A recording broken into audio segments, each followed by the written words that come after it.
Hello, New Life. We are back doing these pre-worship recordings. It's been a few weeks. It's been a little busy, but I'm going to call this July 5th, 2020 pre-worship, a living hope, and catching up on the last couple of weeks. And we've got a little bit to catch up on. Kind of want to give you guys a little background on also why we're playing catch up. There's been a lot of stuff going on at the church, a lot in the background that you haven't seen necessarily, and then some things that you have seen.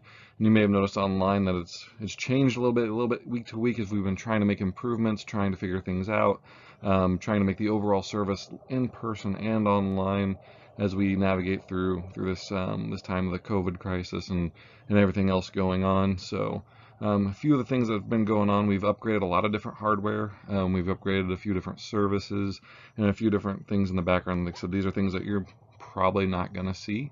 A lot of it's in the sound booth or on the stage, new cameras. Um, we've also had the return of the congregation with the COVID thing. We were without congregation for a while, so that made kind of doing the live stream and recording a little bit easier. But we've also had to do multi-services with bringing people back a little bit at a time, so that was definitely a new thing for us. Being a smaller church, we've never done multiple services, so that was definitely a new experience. And with that, we had the online portion and the in-person portion, and trying to figure out how to do this online thing to a higher quality than just having a camera in the back corner like we used to do. Make that production level a little bit better and flow it with what we're currently doing in person. We had quite a bit of a learning curve to do there. We've added announcements and the streaming of the service to the fellowship TV and also to the downstairs TV. So once we do get back to Sunday school, we will have the announcements going during that time. That way you can stay caught up on what's going on in the church and what events are coming up a little bit easier. It'll happen before church and in between Sunday school and in the service as well. We also made some stream improvements to the nursery to make the sound quality better. There's lack of a lag there. So hopefully the nursery workers can see the service a little better, have a little better idea of, kind of the timing and when kids are coming, when kids are going, and a few different things with that as well. We've upgraded from Pro Presenter 6 to Pro Presenter 7, which has made a lot of these other things possible when you see the words on the screen. That's largely due to the capabilities we now have with Pro Presenter 7. We learned OBS, which is online broadcasting system. It's a new thing for us. It's been out for a long time, but we've never used it, never really had to mess with it, and it's an amazing software really for free to be able to do the broadcast the way we do with the camera and the overlay with the words, and there's a whole bunch of other things that software does for us as well. We've added new microphones for the congregation into the sanctuary. There's another one we're getting ready to add in, hopefully this week and maybe next week.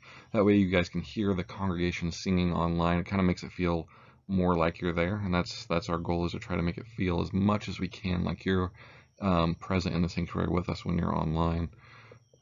We've also added some in-ear monitors to clean up stage noise, and it's kind of a geeky, nerdy musician thing, but the stage noise really is everything that we are playing on the stage. So the piano, the monitors, all that stuff just contributes to noise on the stage, which goes to the first few rows, and it kind of messes with the sound, muddles it up, and it kind of makes it harder to mix, especially in our sanctuary, because it's designed to not necessarily need speakers. So any extra acoustic noise that you're making makes it harder to mix and have a good quality sound. So these in-ear monitors, so you may have seen Jen and I kind of mess with them, trying to figure out how they fit in our ears, because it's really new to us as well.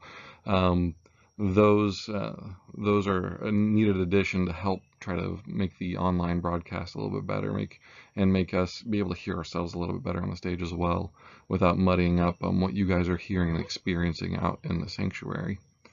It goes to that point.